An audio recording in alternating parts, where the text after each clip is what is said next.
حضور نے فرمایا جب میت کو دفن کر کے فارغ ہو جاؤ تو اس کی قبر پر کھڑے رہو. خود حضور بھی قبر پر کھڑے رہتے دفن کرنے کے بعد اور فرماتے اس کے ثابت قدم رہنے کی دعا کرو، اس لیے کہ اب اس سے سوال و جواب ہوں گے، اب فرشتے اس کی قبر میں آئیں گے، اب اس سے پوچھیں گے، اب اس کے ساتھ وہ امتحان ہوگا، تو اس کے لیے دعا کرو، قبر پہ کھڑے ہو کے دعا مانگو.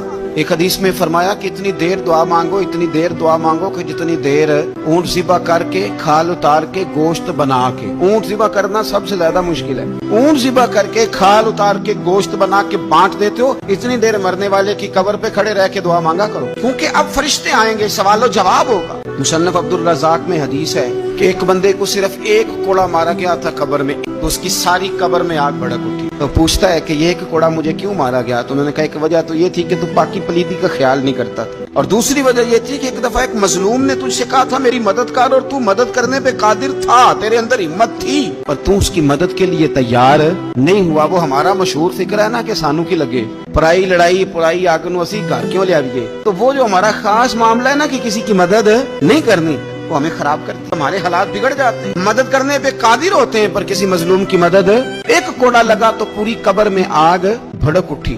عذاب قبر سے اللہ کی پناہ مانگی جائے، ڈرا جائے، اور آخرت کے لیے قبر کے لیے تیار. قرآن مجید نے کہا وَإِذَا الْقُبُورُ بُعْثِرَتْ، جب قبریں کریدی جائیں گی نا، عَلِمَتْ نَفْسٌ مَا قَدَّمَتْ وَأَخَّرَتْ، پھر ہر جان لے گی کہ اس نے آگے کیا بھیجا اور پیچھے کیا چھوڑا. میرے عزیز، اپنی قبر کے لیے اپنی آخرت کے لیے فکر کریں، تیاری کریں.